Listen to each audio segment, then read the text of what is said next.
اچھا جی، بسم اللہ الرحمن الرحیم، نحمدہ و نصلی و نسلم علی رسولہ الکریم، اما بعد۔ آج جو میری گفتگو کا میرا خیال تھا کہ جن موضوعات پر استحالہ کے حوالے سے ہم گفتگو کریں گے آپ کے سامنے، ان میں ایک استحالہ کی حقیقت اور ماہیت، اس کے بعد استحالہ سے متعلق احادیث اور آثار، یہ معلوم کرنے کے لیے کہ یہ بالکل صرف ایسا مسئلہ نہیں ہے کہ جو آج کے دور میں پیدا ہوا ہے۔ مسائل تو سارے کے سارے ظاہر ہے کہ قیامت تک نئے نئے مسائل پیدا ہوتے رہیں گے، لیکن آپ نے ایک فقیہ کا، ایک اسکالر کا کام کیا ہے، ایک محقق کا، کہ وہ جدید اور قدیم کے درمیان ایک رابطہ اور تعلق پیدا کر کے اور مآخذ اصلیہ سے اور مصادر اصلیہ سے اس کے شرعی احکام کو ڈرائیو کرے اور اس کے احکام کو معلوم کرے۔ تو استحالہ سے متعلق احادیث اور آثار کن سے عام طور پر فقہاء نے استنباط اور استخراج کیا ہے انقلاب ماہیت کے تصور کا، اس کے بعد استحالہ سے متعلق فقہی نصوص، ان کا تھوڑا سا کہ عام طور پر آپ کو یہ کہاں سے ملے گا، یہ استحالہ کا ذکر آپ کو کن ابواب میں ملے گا، اس کے بعد پھر استحالہ کی انواع اور اقسام، پھر اسباب استحالہ، استحالہ کیسے کیسے ہوتا ہے، اس کے کیا کیا اسباب ہیں، اس کے بعد استحالہ کی قدیم امثلہ جو فقہاء نے اپنی کتابوں میں ذکر کی ہیں، استحالہ کی جدید امثلہ، آج کے دور کے اندر استحالہ کہاں کہاں اپلائی ہوتا ہے، جہاں پر ہمیں ضرورت ہے اس بات کی کہ ہم معلوم کریں کہ استحالہ، آگے میں انواع اور اقسام میں ذکر کروں گا کہ استحالہ تامہ بھی ہے اور ناقصہ بھی ہے، تو یہ دیکھنا جدید مثالوں میں کہ استحالہ تامہ ہے یا ناقصہ ہے، تامہ پر شرعی احکام مرتب ہوتے ہیں، ناقصہ پر کوئی شرعی حکم مرتب نہیں ہوتا یا اس میں کوئی تبدیلی نہیں آتی۔ اس کے بعد استحالہ کے احکام اور آثار، کہ جب ہم نے یہ طے کر لیا کہ استحالہ کا یہ تامہ ہے یا ناقصہ ہے تو پھر شرعی حکم بھی بدلے گا اور اس کے کیا کیا اثرات ہوں گے، اس کو انشاءاللہ ہم وہاں پر گفتگو۔ اچھا جی، اس میں جیسے میں نے عرض کیا کہ موضوع کی اہمیت کے اعتبار سے کہ اشیاء کی حلت اور حرمت، طہارت و نجاست کا دار و مدار اس بات پر ہوتا ہے کہ وہ حرام یا ناپاک چیز اپنی اصل ماہیت اور حقیقت پر باقی رہی ہے یا نہیں۔ اگر وہ اپنی اصل حقیقت اور ماہیت پر باقی ہے، اگر وہ پاک ہے تو پاک ہی ہے، اور اگر وہ اور ناپاک تھی تو ناپاک ہے، تبدیل نہیں ہوئی۔ لیکن اگر وہ تبدیل ہو چکی ہے، اور یہ بات آپ کو یقینی طور پر، جو وہی بات الحکم علی الشیء فرع عن تصوری، آپ کو یقینی طور پر پتہ چل چکا ہے کہ اس چیز کی حقیقت بدل گئی ہے، لہٰذا اب بدلی ہوئی حقیقت پر شرعی حکم کیا لاگو ہوگا، یہ فقیہ کا کام ہے۔ ٹھیک، اب اس میں بنیادی طور پر سوالات، اس میں کیا استحالہ بنیادی طور پر ہے کیا، اور استحالہ کب متحقق ہو جاتا ہے، پھر استحالہ کے اندر مختلف صورتیں ہوتی ہیں کہ آج کی سائنس میں جو کیمیکل کی دنیا ہے اس کی وجہ سے بہت ساری چیزوں کو معلوم کرنا کہ اس کا استحالہ ہو چکا ہے، یہ بہت زیادہ کمپلیکیٹڈ ہے معاملہ۔ اس کو انشاءاللہ میں آگے تفصیل سے عرض کروں گا کہ اس کے اندر جو ہے وہ اہل سائنس کا بھی بہت زیادہ، اہل فن کا بھی بہت زیادہ اختلاف ہے، جس کی وجہ سے فقہاء بھی کسی حکم کو لگانے کے اعتبار سے متذبذب ہیں۔ اچھا جی، اس کی اب چونکہ مجھے پہلے سے بتایا گیا تھا کہ چونکہ شرکاء جو ہیں وہ اکثر ماشاءاللہ متخصصین ہیں، تخصص کر رہے ہیں اور ماشاءاللہ تدریس کے ساتھ وابستہ، اس لیے میں نے عربی عبارات کے ذریعے سے استحالہ لغتاً کسے کیا کہتے ہیں، اس کی 2-3 اس کے ماخذ اصلیہ ہیں۔ عام طور پر میں ذاتی طور پر جب میں نے اپنے تھیسس کا PhD کے اندر ٹائٹل مقرر کیا تو میں نے انقلاب العین کیا، استحالہ استعمال نہیں کیا، اور اس کی وجوہات میں نے یہ لکھا کہ عام طور پر ہمارے ہاں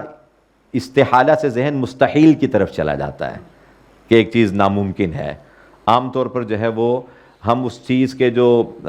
تقریبی جو اس سے جو ہے جو معنی معلوم ہو رہا ہوتا ہے اس طرف چلے جاتے ہیں، تو متبادر جو ہے وہ مستحیل ہو جانا کسی چیز کا، تو عنوان کسی بھی موضوع کا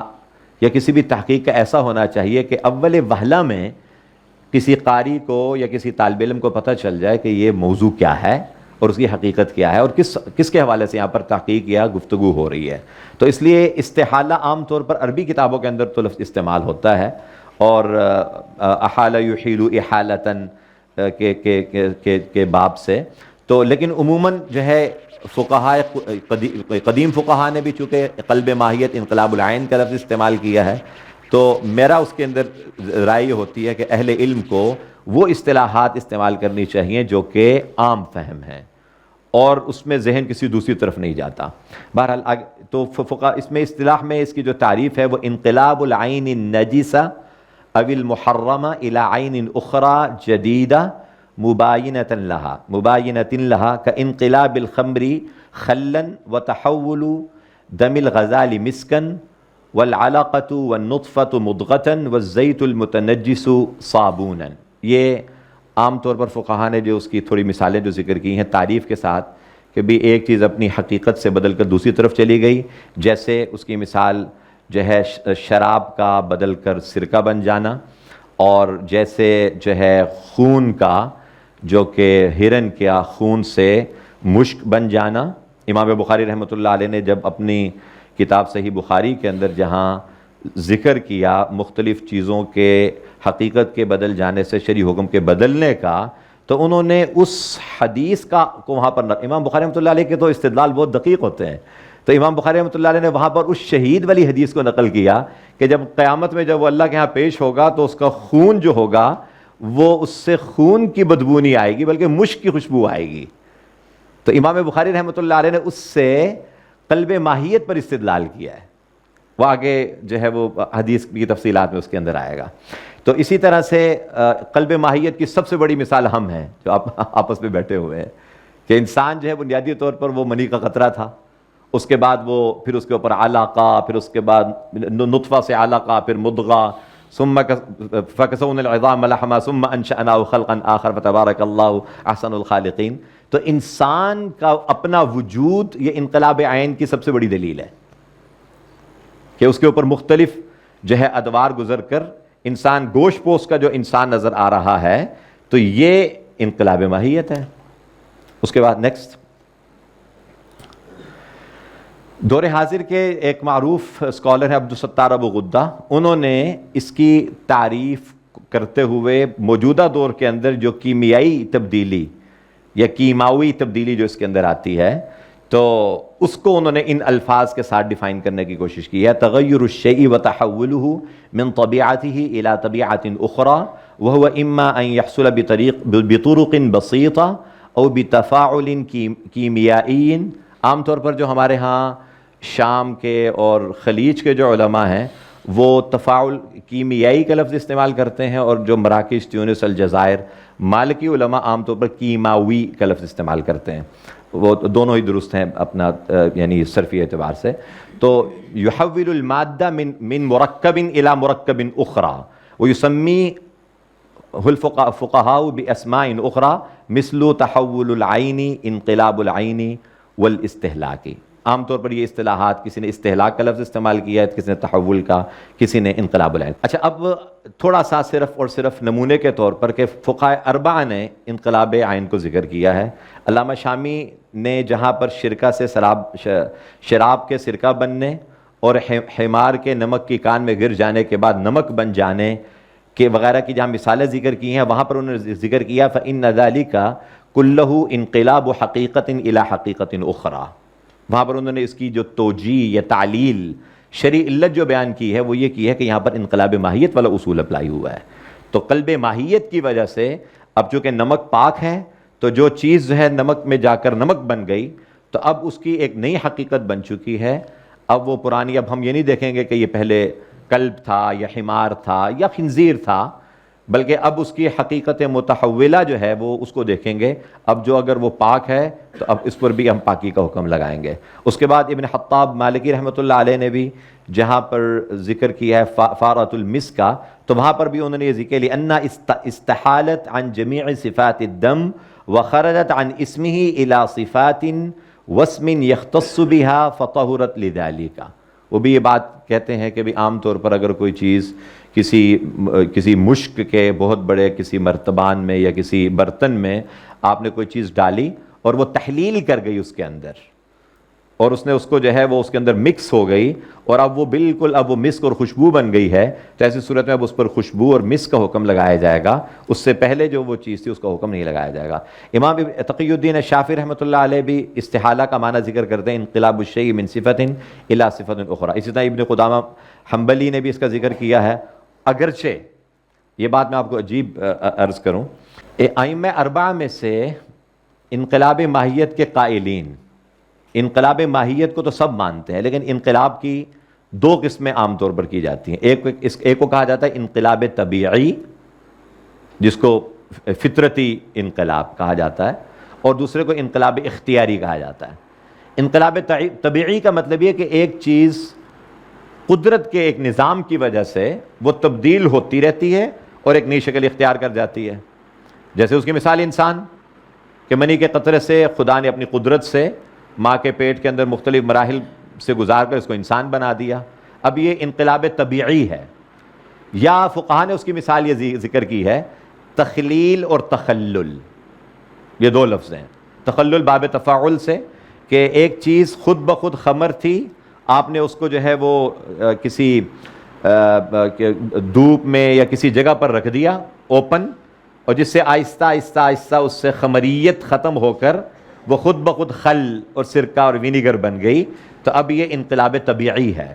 آپ نے کچھ نہیں کیا، آپ نے کوئی رول پلے نہیں کیا، کسی فاعل مختار کا کوئی فعل اس کے اندر نہیں آیا، تو لہٰذا یہ ان کے نزدیک یہ انقلاب طبیعی ہے۔ اس پر سارے متفق ہیں ائمہ اربعہ، اس میں کسی کا اختلاف نہیں ہے۔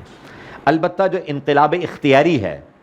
کہ ایک آدمی اپنے اختیار سے کسی چیز کے اندر کسی چیز کو ایڈ کرتا ہے یا کوئی عمل کرتا ہے جس کے ذریعے سے وہ چیز بدل کر دوسری بن جاتی ہے، مثلا اس کے لیے فقہا نے لفظ تخلیل استعمال کیا، تخلل انقلاب طبیعی کے لیے، تخلیل باب تفعیل سے کہ اس میں خود اس کو سرکہ بنایا، کہ اس کے پاس شراب کے مٹکے تھے، اس پہ اس نے کوئی اور چیز ایڈ کی جس سے وہ سرکہ بن گیا۔ تو اب اس میں فقہا کا اختلاف ہے، اس میں حنابلہ اور شوافع تو اس کے قائل نہیں ہیں،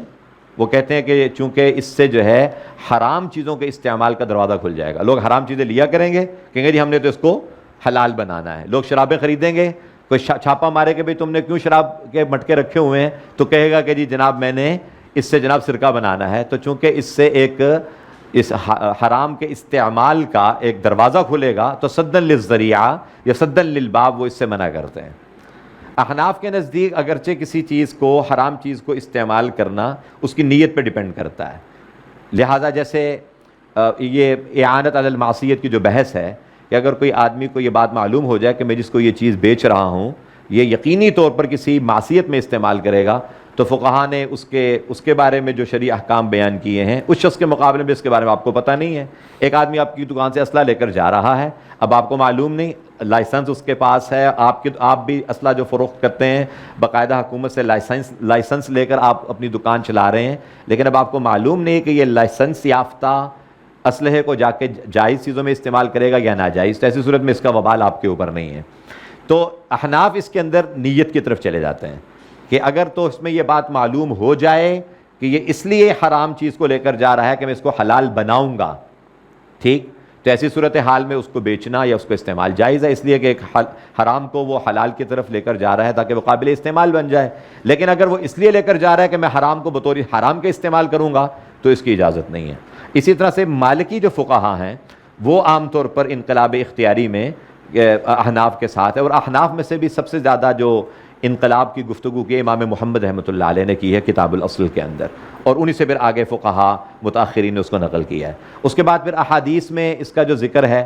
حضرت جابر رضی اللہ تعالیٰ عنہ کی بھی حدیث ہے، حضرت عائشہ رضی اللہ عنہا کی بھی حدیث ہے، جس کا جو آخری لفظ ہے نعم الادام الخل، نعم الادام الخل، اس کے آگے اس کا استدلال سے حاصل کیا ہے کہ ایک تو احناف اس سے استدلال یہ کرتے ہیں کہ عام طور پر رسول پاک صلی اللہ علیہ وسلم کے زمانے میں جو وینیگر اور سرکہ بنایا جاتا تھا تو وہ عام طور پر جو ہے وہ اس میں شراب سے بھی بنایا جاتا تھا، اور اس کی دلیل بحقی کی ایک روایت ہے جس کو میں نے یہاں پر ذکر کیا مغیرہ ابن شعبہ اور ابو زبیر رضی اللہ تعالی عنہ سے کہ ان الخل کان یصنع من الخمر فی زمن النبی صلی اللہ علیہ وسلم فلو كان حراما لم يطلق قوله نعم الادام الخل بل قیدہ مما عدا خل الخمر، کہ یہاں پر چونکہ اس زمانے میں شراب سے بھی بنایا جاتا تھا اور شراب کے علاوہ بھی بنایا جاتا تھا، انگور سے، چونکہ نا انگور سے سرکہ عام طور پر بنایا جاتا ہے۔ ہمارے ہاں تو مارکیٹوں کے اندر جو عام طور پر سرکہ ملتا ہے یہ مچلز کا یا اس کے علاوہ جو ہے وہ شان کا اور شنگریلا کا، یہ سارے کے سارے سنتھیٹک ہوتے ہیں۔ یہ اوریجنل جو ہے وہ ظاہر ہے کہ 150 کی 200 کی 250 کی آپ کو جو ہے وہ 1 لیٹر کی بوتل اگر اس کے اندر جو ہے وہ انگور اس وقت بازار کے اندر 400 روپے کلو مل رہا ہے تو آپ کو کیسے اس میں سرکہ مل سکتا ہے انگور کا؟ تو عام طور پر اس وقت مارکیٹ کے اندر جو اوریجنل جو سرکہ ہے جو کہ سیب سے یا انگور سے حاصل کیا جاتا ہے، وہ عام طور پر امریکن گارڈنز وغیرہ ایک کمپنی ہے، عام طور پر وہ بناتی ہے، اس کا مارکیٹ میں چل رہا ہے، وہ حلال سرٹیفائیڈ بھی ہیں۔ لیکن میں عرض کرنے کا صرف مقصد یہ ہے کہ عام طور پر جو اگر آپ کیمیائی عمل کے ذریعے سے دیکھیں کہ عام طور پر جو اس وقت سرکہ بنایا جاتا ہے، تو سرکہ بنانے کے اندر اگر آپ نے شروع میں انگور کو جب اس سے کشید کر کے آپ نے سرکہ بنانا شروع کیا تو سائنسی طور پر، جس کو میں نے تفصیل کے ساتھ اپنے تھیسس کے اندر بھی ذکر کیا ہے، کہ اس میں ایک مرحلہ اس میں ایسا آتا ہے کہ اس کے اندر تخمیر پیدا ہو جاتی ہے، نشہ پیدا ہو جاتا ہے، لیکن اس کے بعد اس مرحلے سے گزر کر اس کے بعد چونکہ آپ کا مقصد تو شراب بنانا نہیں ہے، پھر اس کے بعد وہ سرکہ تیار ہوتا ہے۔ تو کیمیائی عمل کسی بھی گریپ سے اور انگور سے سرکہ بنانے کا وہ یہ بتلاتا ہے کہ یہ شراب سے گزر کر پھر سرکہ بنتا ہے۔ تو اس سے احناف استدلال یہ کرتے ہیں کہ جن احادیث کے اندر رسول پاک صلی اللہ علیہ وسلم نے سرکے کو بہترین سالن فرمایا ہے، تو وہاں اگر شراب سے بنا ہوا سرکہ اگر ناجائز ہوتا تو آپ صلی اللہ علیہ وسلم ضرور اس کا استثناء فرما دیتے۔ آپ کا مطلقاً خل کے استعمال کی اجازت دینا اور اس کو نعم الادام کہنا دلیل ہے اس بات کی کہ سرکہ مطلقاً چاہے وہ شراب سے حاصل کیا گیا ہو یا کسی اور طریقے سے حاصل کیا گیا ہو، اس کا استعمال جائز۔ اسی طرح سے انقلاب ماہیت پر فقہاء نے استدلال کیا ہے دباغت سے، کل اہاب دبغ فقط طہورا، یہ فقہاء نے اس کو جو ذکر کیا۔ اور آپ صلی اللہ علیہ وسلم نے جن احادیث میں کہ آپ نے جو ہے وہ یہ عنز مردہ دیکھا تو آپ نے فرمایا کہ تم نے اس کی کھال سے کیوں نہیں فائدہ اٹھا لیا اور اس کی تم نے دباغت کیوں نہیں کر لی؟ تو دباغت کے ذریعے سے فقہاء نے استدلال کیا ہے کہ اس چیز کی ماہیت تبدیل ہو گئی ہے، اس وجہ سے اس کا استعمال جو ہے وہ جائز ہو گیا ہے۔ اور یہاں پر بھی اس کے جواز کی علت فقہاء جو ہے وہ استحالہ اور انقلاب ماہیت کو ذکر کرتے ہیں۔ اس میں اگرچہ سوال آئے گا تو اس کے اندر تو انقلاب کامل تو نہیں ہوا، وہ لیدر جو تھا پہلے بھی لیدر تھا اب بھی لیدر ہے، اس کے اندر تو اس کا جواب یہ دیتے ہیں کہ انقلاب ناقص بھی بسا اوقات شرعی حکم کے تبدیل ہونے کا ذریعہ ہوتا ہے۔ یہ جو بات میں آگے عرض کر رہا ہوں کہ یہ مشکل سوال ہے، اس میں انشاءاللہ اس کو ہم ایڈ کریں گے مثال کے طور پہ۔ یہ وہی دلیل کہ حضرت عائشہ رضی اللہ عنہ فرماتی ہیں کہ میں رسول پاک صلی اللہ علیہ وسلم کو احرام باندھنے سے پہلے میں آپ کو خوشبو مسک کی لگایا کرتی تھی، تو اصل میں تو وہ خون ہوتا ہے اور بعد میں اللہ تعالیٰ اپنی قدرت سے اس کو جو ہے وہ دم غزال کو اللہ مسک بنا دیتے ہیں۔ تو اس کا مطلب یہ انقلاب ماہیت کے ذریعے سے اس کا حکم بدل گیا، جو پہلے جو چیز ناپاک تھی اور ناجائز تھی اب وہ پاک حلال ہو گئی اور طیب ہو گئی، اس کا استعمال جائز ہو گیا۔ آثار صحابہ بھی جو ہے اس پہ موجود ہیں، اور ابو درداء رضی اللہ تعالیٰ عنہ کی عبداللہ ابن نافع ابن عمر رضی اللہ تعالیٰ عنہ سے روایت کرتے ہیں، حضرت علی رضی اللہ تعالیٰ عنہ کا اس کے بارے میں آثار موجود ہیں۔ اچھا جی، عام طور پر استحالہ ہوتا کیسے ہے؟ ایک تو میں نے عرض کیا تخلل اور تخلیل اس کی مثال ہے، سرکہ بنا دینا یہ انقلاب ماہیت کی ایک شکل ہے۔ نمبر 2، آگ کے ذریعے سے آپ نے کسی چیز کو جلا دیا۔ فقہاء نے لکھا ہے کہ ایک چیز جیسے عام طور پر یہ گوبر وغیرہ جو ہے جب اس کو آپ جلا دیتے ہیں تو اس کے بعد راکھ بن جاتی ہے، تو راکھ کے احکام جو ہیں وہ اصل والے نہیں ہیں۔ راکھ جو ہوتی ہے وہ پاک ہے، اس سے پہلے اگرچہ وہ ناپاک تھی۔ وہ جو تھاپیاں جو عام طور پر دیہاتوں کے اندر خواتین جو ہے وہ لگا دیتی ہیں جو گوبر وغیرہ کی، لیکن جب اس کو جلا دیا جاتا ہے، استعمال کیا جاتا ہے، تو دنیا کے بہت سارے ممالک کے اندر اس ذریعے سے اس ایندھن کے ذریعے سے بجلی حاصل کی جاتی ہے اور اس کو توانائی کے حصول میں استعمال کیا جاتا ہے۔ اسی طرح سے کسی چیز کے استہلاک کی وجہ سے بھی جو ہے وہ انقلاب ماہیت ہو جاتا ہے۔ جیسے قلتین والی حدیث اگر لیں کہ آپ نے ناپاک پانی تھوڑا سا قلتین میں یا احناف کے مطابق جو ہے وہ مائع کثیر کے اندر اگر گر گیا تو اب اس کے اندر مائع قلیل کا حکم باقی نہیں رہا، اس استہلاک اور خلط کی وجہ سے اب وہ جو مائع کثیر کا حکم ہے وہ اس کو مل گیا، تو گویا کہ استہلاک اور خلط بھی ذریعہ بنتا ہے انقلاب ماہیت کا۔ اسی طرح سے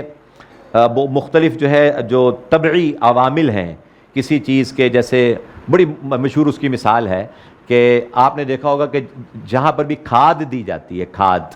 جو نیچرل کھاد دی جاتی ہے عام طور پر جو ہے وہ درختوں کے نیچے وہ بہت ساری کھادیں ناپاک بھی ہوتی ہیں، تو اب اس کے نتیجے میں جو اس کے اوپر پھل لگا، اب آپ کبھی بھی نہیں کہتے کہ سیب کے نیچے چونکہ اس کی جو ہے وہ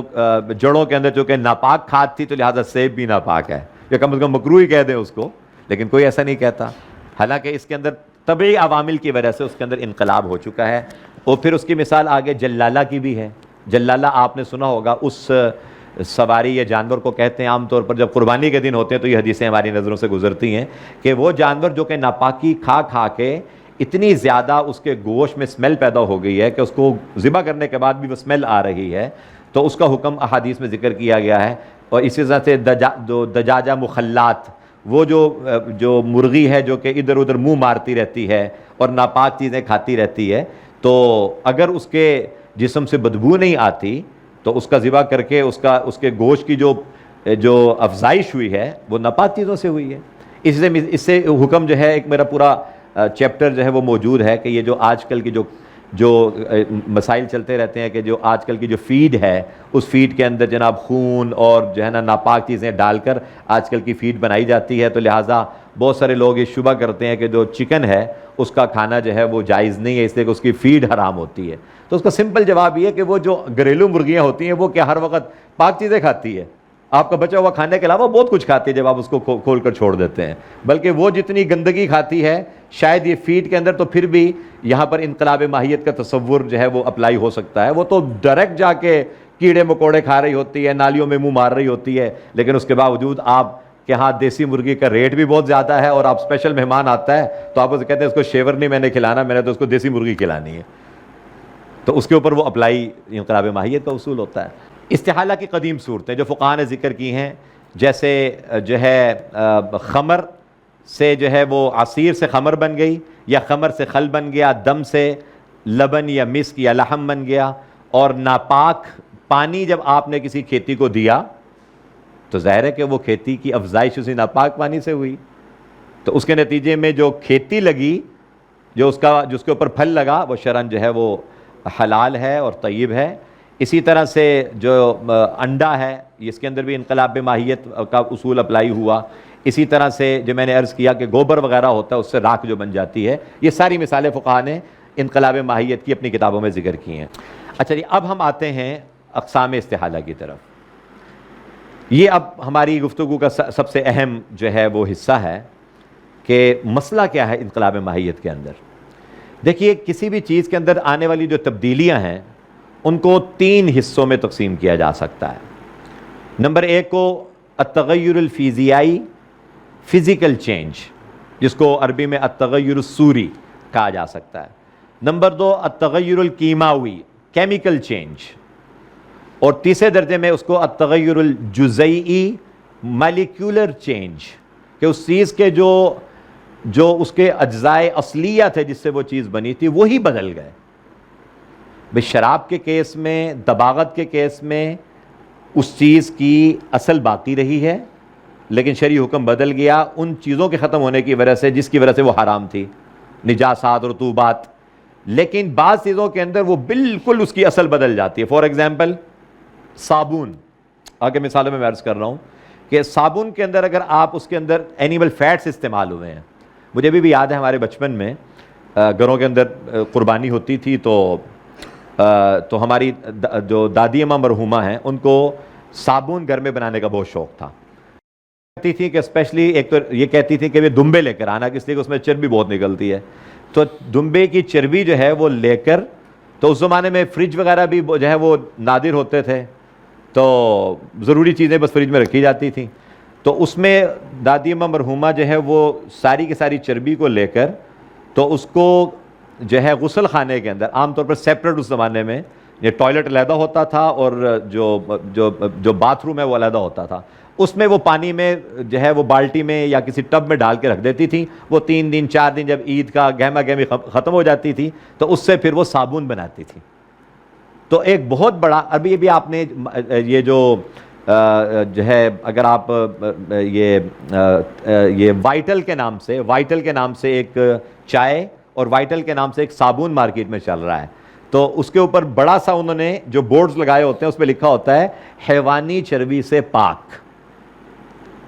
حیوانی چربی سے پاک۔ اور یہ مسئلہ کوئی آج کا نہیں ہے، اس سے پہلے بھی صابن جو کہ میتا مردار کی چربی سے بنایا گیا، اس پہ فقہاء نے ذکر کیا ہے، اور انہوں نے کہا ہے کہ یہ صابن کے اندر اگر آپ جا کر اس کو صابن میں جب آپ اس کو اپنے ہاتھ پر لگاتے ہیں یا اپنے چہرے پہ لگاتے ہیں تو آپ کو اس میں چربی کا کوئی عنصر نظر نہیں آتا، اس کے اندر ساری کی ساری تبدیلی اس کے اندر ہو چکی ہے۔ تو بہرحال یہ عام طور پر جو ہے اس میں اس کی تعریف جو عام طور پر کی ہے کہ تو جو فزیکل چینج ہے اس کی هو التغیر الذي يطرأ على المادة ولا يغير خصائصها ويمكن ارجاعها الى حالته الاصلیہ، اس کو اس کی اصلی حالت کی طرف لوٹانا ممکن ہے۔ مثالیں جیسے مثال کے طور پر غلیان الماء، عام طور پر جو ہے وہ یعنی کیمسٹری کے اندر اگر آپ پانی کو اگر آپ بوائل کرتے ہیں تو بوائل کرنے کے بعد جو اس سے بھاپ اڑ رہی ہے تو اس کے اندر اب چینج آ گئی، لیکن یہ چینج شرعاً جو ہے اس کا کوئی اعتبار نہیں ہے۔ پانی اگر ناپاک ہے تو اس سے اٹھنے والی جو بھاپ ہے وہ بھی ناپاک ہے، اس کے اوپر شرعی احکام کوئی مرتب نہیں ہوتے۔ اسی طرح سے اگر آپ سائنسی طور پر دیکھیں تو جو گوشت ہے، گوشت تو جب کچا گوشت ہے جب آپ اس کو پکا لیتے ہیں تو اس کے اندر جو ہے وہ چینج آتی ہے۔ اب یہ سائنس کہتی ہے کہ یہاں پر چینج آئی ہے، اس کے سٹرکچر کے اندر چینج آئی ہے، اسٹرکچرل چینج اس کے اندر آ گئی ہے، لیکن اگر گوشت حرام تھا کچا تو پکانے کے بعد بھی وہ حرام ہے، اس کے اندر شرعی احکام کوئی مرتب نہیں ہوتے۔ اسی طرح سے جو ہے آپ نے دودھ سے زبدہ آپ نے مکھن بنا لیا، اس سے آپ نے دہی بنا لیا، تو یہ صرف اور صرف اس کے سٹرکچر کے اندر تبدیلی آئی ہے، اس کی حقیقت کے اندر کوئی تبدیلی نہیں آئی۔ اس لیے شرعی احکام میں اگر کسی گدی کا دودھ ہے یا کسی حرام جانور کا دودھ ہے اور اس سے کسی نے بعد میں دہی بنا لیا یا اس سے کسی نے مکھن بنا لیا یا کوئی اور چیز بنا لی تو شرعی احکام اس کے تبدیل نہیں ہوتے۔ جو عام طور پر جو کیمیکل چینج جس کو عام طور پر کہا جاتا ہے یہ وہ ہوتی ہے هو التغیر الذي يطرأ على المادة ويغير خصائصها بحيث تنتج موادا جديدة أخرى ولا يمكن ارجاعها الى حالته الاصلیہ۔ اس کی مثال میں جیسے صناعت الصابون، اسی طرح سے پھلوں کا پک جانا۔ اب پھلوں کے پک جانے کے بعد آپ یہ نہیں کر سکتے اس کو ریورس کریں تو دوبارہ وہ ناپاکی نکلنا شروع ہو جائے، ایسا نہیں ہوتا۔ اب اس کے اندر جو تبدیلی آ چکی ہے یہ تبدیلی ایسی ہے جو کہ مستقل ہے۔ بنیادی طور پر اب آپ اس کو محسوس کریں کہ اب کس چیز کو ہم شرعی اعتبار سے انقلاب ماہیت کا درجہ دے سکتے ہیں۔ کیا ہم کسی چیز کی اسٹرکچرل چینج کو کہہ سکتے ہیں؟ اس لیے کہ جو میں نے آپ کے سامنے دودھ کی مثال دی جس سے دہی بنا، باپ کی آپ کو مثال دی، ان مثالوں کے ذریعے سے تو واضح ہوتا ہے کہ اسٹرکچرل چینج کو ہم جو ہے انقلاب ماہیت شرعی اعتبار سے نہیں کہہ سکتے۔ لیکن جب ہم دیکھتے ہیں شراب کے کیس میں تو شراب کا جو سورس ہے، جو اس کا ماخذ اصلی ہے وہ انگور کا جو ہے وہ عصیر ہے، تو شراب بھی اس سے بنی، سرکہ بھی اس سے بنا۔ تو جب شراب سے آپ نے سرکہ بنایا تو اس کے جو مادہ اصلیہ ہے وہ تو تبدیل نہیں ہوا، اس کے اندر صرف اور صرف جو نشہ پیدا کرنے والی چیز تھی۔ اور یہ سوال آپ حضرات بھی اس کو اپنی تحقیق کا میدان بنائیے گا۔ میں بھی پچھلے مہینے امریکہ سے واپس آیا ہوں تو وہاں کسی دوست نے مجھ سے یہ سوال یہ کیا کہ اس وقت امریکہ کے اندر لوگ ایک سوال چل رہا ہے کہ ایک الکوہل فری وائن بھی ملتی ہے، اس لیے کہ مثلاً عام طور پر گوروں کا انداز یہ ہوتا ہے کہ عیاشی جتنی بھی کرنی ہوتی ہے، فنکشنز وغیرہ یہ وہ جس میں پینا پلانا ہوتا ہے، وہ عام طور پر فرائیڈے نائٹ کو یا سیٹرڈے نائٹ کو کرتے ہیں، سنڈے نائٹ کو بالکل نہیں کرتے ہیں، اوائڈ کرتے ہیں، کیونکہ منڈے کو صبح آفس جانا ہے۔ اگر رات کو آپ نے جو ہے بہت زیادہ چڑھا لی تو صبح آپ آفس کیسے جائیں گے اور کام کیسے کریں گے؟ تو اس لیے زندگی کا چونکہ مقصد ہی کمانا اور کھانا اور کمانا بنایا ہوا ہے تو اس لیے اپنی زندگی کی سیٹنگ بھی اسی طرح سے بنائی ہوئی ہے۔ تو اس لیے ویکینڈز پہ جو ہے وہ ذرا ڈاؤن ٹاؤن کے اندر جانا بہت مشکل ہو جاتا ہے، اس لیے کہ بڑے ہی یعنی مکروہ قسم کے مناظر نظر آتے ہیں۔ تو اس میں اب بنیادی طور پر اگر ایک آدمی کو فنکشن سنڈے کو آ گیا، صبح اس نے آفس جانا ہے اور دوستوں کے ساتھ انجوائے بھی کرنا چاہتا ہے، تو اس کے لیے انہوں نے الکوہل فری وائن کہتے ہیں عام طور پر انگور کی شراب کو، انگور کی شراب جس کو عربی میں خمر کہتے ہیں، اس کو انگلش میں وائن کہتے ہیں۔ تو الکوہل فری وائن جو ہے وہ بنائی گئی ہے کہ وہ ٹیسٹ تو وائن والا لے لیکن اس کے اندر الکوہل نہیں ہے، تو کیا اس کا پینا جائز ہے کہ نہیں؟ اب یہ سوال پیدا ہو گیا کہ جیسے سرکہ جو تھا بنیادی طور پر وہ تو انگور کا شیرہ تھا، شراب بھی انگور کا شیرہ تھا، لیکن شراب سے سرکہ بننے کے بعد آپ نے جواز کا حکم اس لیے لگایا کہ اس کے اندر سے اس کا جو مادہ مسکرہ ہے وہ ختم ہو گیا. اس وجہ سے وہ کیا ہو گئی؟ ایک ناپاک چیز پاک ہو گئی, حرام چیز حلال ہو گئی. تو جب اسی طرح سے اگر آپ نے اس میں سے الکوہلک انٹاکسیکنٹ آپ نے نکال دیا, اب اس کے بعد جو آپ کے سامنے جو اس کو وائن تو آپ کہہ رہے ہیں اس کا نام کی وجہ سے, اس کے ٹیسٹ کی وجہ سے, لیکن حقیقت میں اس کے اندر نشہ نہیں ہے. تو یہ ایک مستقل جو ہے نا وہ گفتگو ہے کہ اب اس کا جواز ہے یا نہیں ہے. تو خلاصہ اس کا یہ ہے کہ آپ کس چیز کو انقلاب ماہیت قرار دے سکتے ہیں شرعی اعتبار سے, اسٹرکچرل چینج کو, فزیکل چینج کو, یا مالیکولر چینج کو. اس لیے کہ بعض صورتوں کے اندر ایک چیز کی حقیقت بالکل بدل جاتی ہے, لیکن شرعی حکم جیسے آج کل کی مثالوں میں الکوہل, جیلیٹن,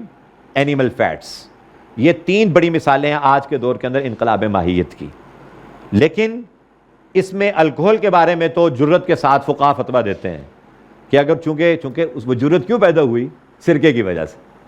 کہ سرکے کی ایگزامپلز موجود ہیں. لیکن جیلیٹن جو ہے بنیادی طور پر, یہ الحمدللہ میرے اس پہ آرٹیکل بھی موجود ہے, آپ اگر سرچ کریں گے جو ہے وہ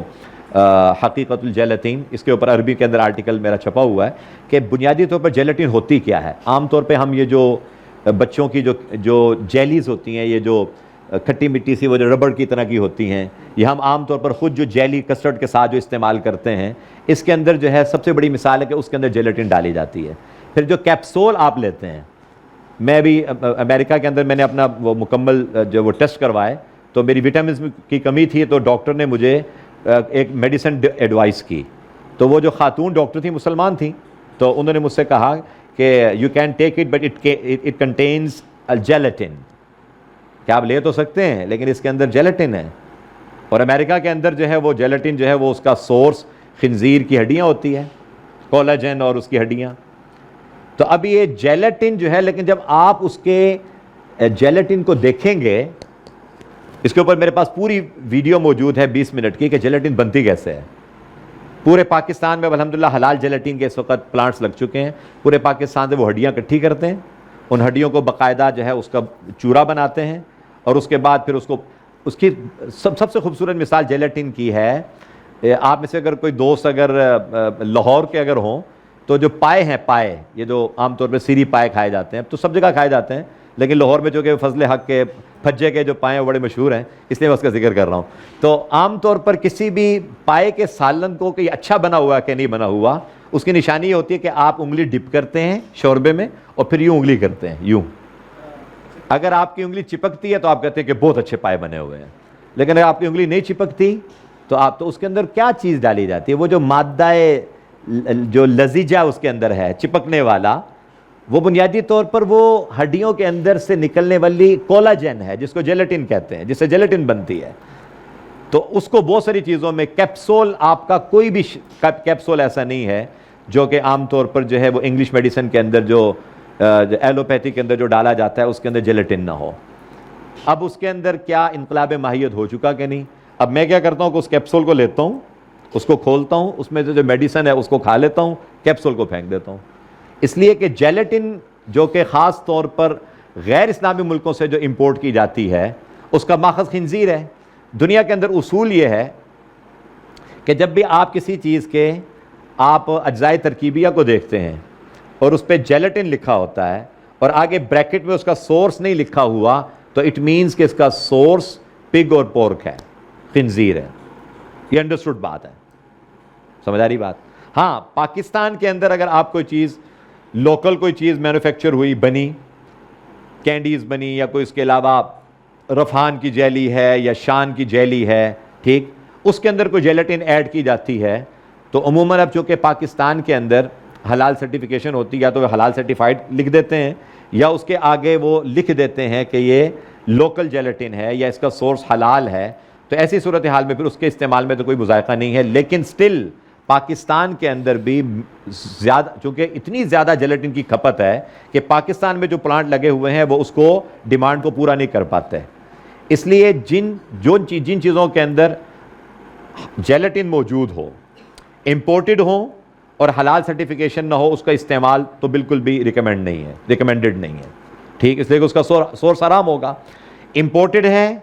اور کسی معتبر اتھارٹی نے اس کو حلال سرٹیفائڈ کیا ہوا ہے تو ایسی صورت میں آپ اس کو استعمال کر سکتے ہیں۔ نمبر 3، اسلامی ملک ہے، ترکی ہے، ملیشیا ہے، وہاں سے کوئی چیز امپورٹ ہوئی ہے اور اس کے اوپر جیلاٹن لکھا ہوا ہے تو ایسی صورتحال کے اندر اس میں بھی اس کو ہم نہ تو قطعی حرام کہتے ہیں نہ قطعی حلال کہتے ہیں، مشبوہ ضرور کہتے ہیں کہ شبہ اس کے اندر موجود ہے، اس لیے کہ جیلاٹن بہت زیادہ ابھی تک امپورٹ کی جاتی ہے چائنا سے اور غیر اسلامی ملکوں میں۔ آخری بات عرض کر کے آپ کی توجہ کے لیے صرف کہ کنور کا آپ نے دیکھا ہوگا چکن کیوبز، کنور کے چکن کیوبز عام طور پر دال میں بھی لوگ ڈال کر چکن کا ٹیسٹ لینے کے لیے اس کو ڈالتے ہیں، یخنی بھی اس کی آگے بنائی جاتی ہے، 35-40 روپے کی ایک کیوب آتی ہے اس کی، کنور کی چکن کیوبز اسے کہتے ہیں۔ تو جب ہم نے اس میدان کے اندر کام کیا، میں کسی ایک حلال سرٹیفیکیشن باڈی کے ساتھ ایز اے شریعہ کنسلٹنٹ کام بھی کرتا ہوں، تو جب ہم نے اس پہ کام شروع کیا تو عادت پڑی چیزوں کو پڑھ کر لینے کی۔ پاکستان میں تو ہم بسم اللہ پڑھ کے سب کچھ کھاتے ہیں اور اس تصور کے ساتھ کھاتے ہیں کہ جیسے 25-30 سال پہلے پاکستان کے اندر چیز تبھی باہر سے آتی تھی جب آپ کو کوئی رشتہ دار لے کے آتا تھا۔ مجھے ابھی بھی یاد ہے کہ وہ پولو جو ایک چھوٹی سی وہ بچے جو کھاتے ہیں، وہ رنگ والی جو ایک گولی سی ہے، ہاں پولو گول والی، تو ہمارے چچا کویت سے جب آتے تھے تو وہ لے کے آتے تھے تو ہم وہ کہتے تھے وہ ہول والی جو ہے نا کینڈی ہم نے کھانی ہے۔ اب آپ کو جگہ جگہ بازاروں میں ہر جو ہے نا یہ گیس اسٹیشن اور پیٹرول اسٹیشن پہ جو مارٹ ہوتا ہے وہاں سے بھی آپ کو پولو مل جاتی ہے، ہر جگہ سے مل جاتی ہے 20-25-30 روپے کی، ٹھیک۔ تو پہلے جو ہے امپورٹڈ چیزیں جو ہے وہ ایسے عام نہیں تھیں، اور اب آپ چلے جائیں پنڈی اسلام آباد کے اندر، سب سے پہلے تو فوڈ چینز کا اتنا بڑا مسئلہ ہے، KFC آپ چلے جائیں، میک ڈونلڈس پہ آپ چلے جائیں اور آپ ہارڈیز پہ آپ چلے جائیں تو وہاں پر آپ کو اندازہ ہوگا کہ چیزیں سرعام بک رہی ہیں لیکن حلال سرٹیفائیڈ نہیں ہیں، حلال کے بارے میں کوئی کنفرمیشن نہیں ہے۔